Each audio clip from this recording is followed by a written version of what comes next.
কন্ডোমস সত্যি কি এটা কাজের জিনিস? এটাকে ব্যবহার করে কিভাবে, আপনি পরবেন কিভাবে আর খুলবেনই বা কিভাবে? ধরুন আপনি কন্ডোম পরে নিয়েছেন আর সেক্স করতেও চালু করে দিয়েছেন, কিন্তু যদি মাঝপথে আপনার কন্ডোম ফেটে যায় বা খুলে যায় তাহলে আপনি কি করবেন? তো কন্ডোম ব্যবহার করার পদ্ধতি কিন্তু হচ্ছে সব থেকে ইম্পর্টেন্ট। তাই এই ভিডিওর মাধ্যমে আজকে আমি আপনাকে সম্পূর্ণ ডেমো দেখাবো যে কন্ডোম ব্যবহার করার সঠিক পদ্ধতি কী। তাই ভিডিওটা শেষ পর্যন্ত দেখুন। ভিডিওটা শুরু করার আগে আমি আপনাকে বলবো যে এরপর আপনি কোন ভিডিও দেখতে চান নিচে কমেন্টে জানান। সব থেকে বেশি যে বিষয়ে কমেন্ট আসবে আমি কিন্তু সেই বিষয়ে ভিডিও করে আপনাদের কাছে নিয়ে আসব। নমস্কার, আমি মাধুরী দাস, হেলথ কনসালটেন্ট। তো চলুন শুরু করা যাক।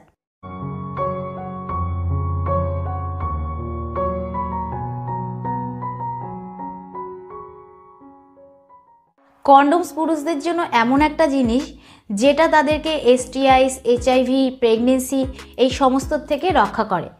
এমনকি যদি আপনি বিয়ের আগে সেক্স করেন বা বাচ্চা না নিতে চান, তার জন্য কিন্তু এটা বেস্ট হাইজিনিক একটা সস্তা প্রোডাক্ট যেটা আপনাকে সেফ রাখে।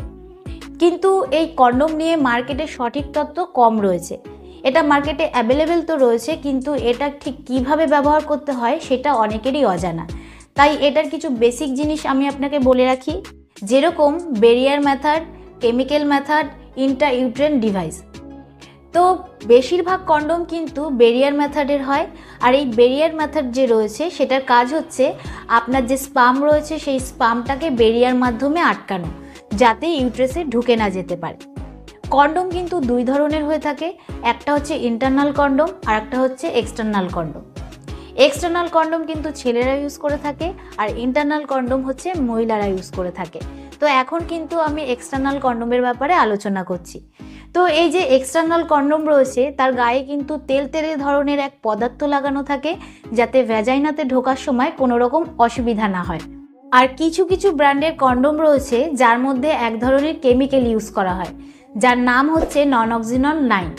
এর কাজ হচ্ছে আপনার যে স্পাম রয়েছে সেই স্পামটাকে মেরে ফেলা, যাতে কোনোভাবেই প্রেগনেন্সির ভয় না থাকে। তো যদি আপনি সেই সমস্ত কন্ডোম ইউজ করেন যাতে নন-অক্সিনল 9 রয়েছে, তারপরে করার সময় যদি আপনার কন্ডোম কোনো কারণবশত ফেটে যায় বা খুলে যায়, যার কারণে স্পাম যদি আপনার ভ্যাজাইনাতে চলে যায়, তাহলেও কিন্তু 90% চান্স থাকে প্রেগনেন্সি না হওয়ার। আপনি দেখতেই পাচ্ছেন যে এখানে আমি একটা কন্ডোম নিয়েছি। তো এবার জানাবো যে এটাকে আপনি ব্যবহার কিভাবে করবেন। সবার প্রথমে বলি যে যখন আপনি এটাকে মার্কেটে কিনতে যাবেন তখন একদমই ভয় পাবেন না, লজ্জা পাবেন না। নর্মালি যাবেন, কিনে নিয়ে চলে আসবেন। আর কখনোই কিন্তু পুরনো কন্ডোম ইউজ করবেন না, সবসময় ফ্রেশ কন্ডোম ইউজ করবেন। কারণ এরকম অনেকেই রয়েছে যে যারা প্যান্টের পকেটে, ব্যাগে বা ওয়ালেটে অনেক দিন ধরে কন্ডোম রেখে দেয়। তো যত পুরনো হবে কন্ডোম, যত গরমের মধ্যে থাকবে, তত কিন্তু কন্ডোম ধীরে ধীরে নষ্ট হওয়ার চান্স বেড়ে যায়, আর কন্ডোম কিন্তু কাজও করবে না। তাই পুরনো কন্ডোম দিয়ে একদমই করবেন না, ফ্রেশ কন্ডোম দিয়ে করার চেষ্টা করবেন। আর যখন দোকানে এটা কিনতে যাবেন তখন কিন্তু অবশ্যই এক্সপায়ারি ডেটটা চেক করে তারপরেই কিনবেন। কারণ এক এক সময় আমরা এতটা তাড়ার মধ্যে থাকি যে ডেট চেক করতে ভুলে যাই। আমরা ভাবি যে দোকানদার কি ভুল দিয়েছে, ঠিকই হয়তো দিয়েছে। এরকম কিন্তু একদমই করবেন না, নিজে আগে ডেট চেক করবেন তারপরেই কিন্তু কিনবেন। দ্বিতীয় হচ্ছে এটাকে খুলবেন কিভাবে, একটা ইউজ করে দেখাচ্ছি আমি।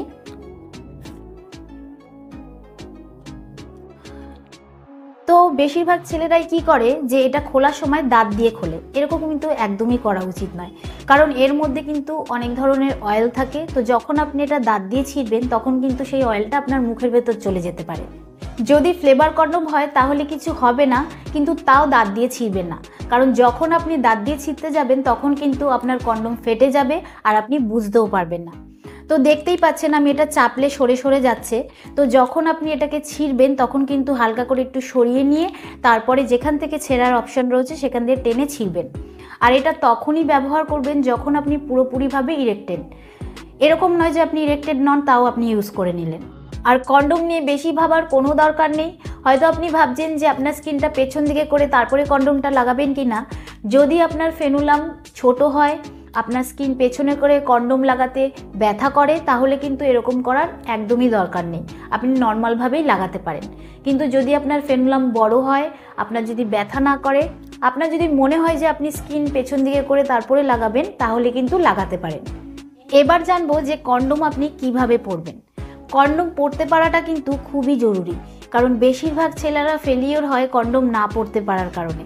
তো যখন আপনি প্যাকেট খুলে কন্ডোমটা বের করবেন তখন কিন্তু দেখতে পাবেন যে আপনার কন্ডোমের মাথার ওপরটা এরকম মুখের মতন রয়েছে। তো এই মুখটাতে কিন্তু আপনার যে স্পাম রয়েছে মানে বীর্য রয়েছে সেটা জমা হয়। তো যখন আপনি আপনার লিঙ্গর মধ্যে এটা পরাবেন, ভাবুন এটা আপনার লিঙ্গ, তো যখন আপনি লিঙ্গর ওপর পরাবেন ঠিক লিঙ্গর মাথার উপরে এরমভাবে রাখবেন যাতে মুখটা ওপর দিকে থাকে। অনেকে কি ভুল করে যে এই মুখটাকে নিচের দিকে করে ভেতর দিকে করে পরে। তো যদি আপনি ভেতর দিকে করে পরেন তাহলে কিন্তু কন্ডোমটা উল্টো পরা হয়ে যাবে, এতে কিন্তু কন্ডোমটা নষ্ট হয়ে যাবে, কন্ডোমটা কোনো কাজ করবে না। তাই যখনই পরবেন তখন কিন্তু লিঙ্গর ওপর এরকম রেখে মুখটা যাতে ওপর দিকে থাকে। তো আপনার পেনিসের ওপর কন্ডোমটা রাখার পর কিন্তু আপনাকে ধীরে ধীরে পেছন দিকে কন্ডোমটা খুলে পরাতে হবে। তো যখন আপনি ধীরে ধীরে পরাবেন, কিছুটা পরাবেন, তারপর যে মুখটা রয়েছে সেটা আরেকটা হাত দিয়ে চেপে ধরে রেখে তারপরে বাদবাকিটা পরিয়ে দেবেন। তো মুখটা চেপে ধরার কারণ হচ্ছে যে যাতে এই মুখের মধ্যে হাওয়া না ঢুকে যায়। যদি এর মধ্যে হাওয়া ঢুকে যায় তাহলে কিন্তু যখন আপনার স্পাম প্রেশার দিয়ে বেরিয়ে আসবে তখন কিন্তু আপনার কন্ডোম ফেটে যেতে পারে বা স্লিপ কেটে বেরিয়ে যেতে পারে বা আপনার পেনিসে ক্ষতি হতে পারে। তো সেই জন্য কিন্তু আপনি আগে মুখটা চেপে ধরবেন, তারপরে বাদবাকিটা এরকম পেছন দিকে টেনে টেনে পরাবেন। তো কন্ডোমটা যখন সম্পূর্ণ পরানো হয়ে যাবে ঠিকঠাকভাবে তখন কিন্তু আপনি একদম রেডি সেক্স করার জন্য। এবার জানবো যে এটাকে খুলবেন কিভাবে। তো যখন আপনার ডিসচার্জ হয়ে যাবে তখন কিন্তু আপনি একদমই অপেক্ষা করবেন না পেনিস ঢিলে হওয়ার জন্য। আপনার পেনিস ঢিলে হওয়ার আগেই কিন্তু আপনাকে কন্ডোমটা খুলে ফেলতে হবে, কারণ যদি আপনার পেনিস ঢিলে হয়ে যায় তাহলে কিন্তু যে স্পামটা এই মুখে কালেক্ট হয়েছে সেটা কিন্তু বেরিয়ে আসবে এবং এদিক ওদিক লেগে যাবে। তো এটাকে এবার খুলবেন কিভাবে? তো ঠিক যেরকমভাবে পড়েছিলেন সেরকমভাবেই কিন্তু আবার উল্টো দিকে আস্তে আস্তে আপনাকে গুটিয়ে খুলতে হবে। তো যখন খুলবেন তখন কিন্তু এই যে কন্ডোমের যে মুখটা রয়েছে সেই মুখটাকে চেপে ধরে তারপরে আপনাকে আস্তে আস্তে খুলতে হবে। তো আমি আশা করব যে এই ভিডিওর মাধ্যমে আপনি উপকৃত হবেন। তো ভিডিওটা কীরকম লাগলো অবশ্যই কমেন্টে জানাবেন। আজকের মতন এতটুকুই, আবার দেখা হবে পরবর্তী ভিডিও নিয়ে। নমস্কার।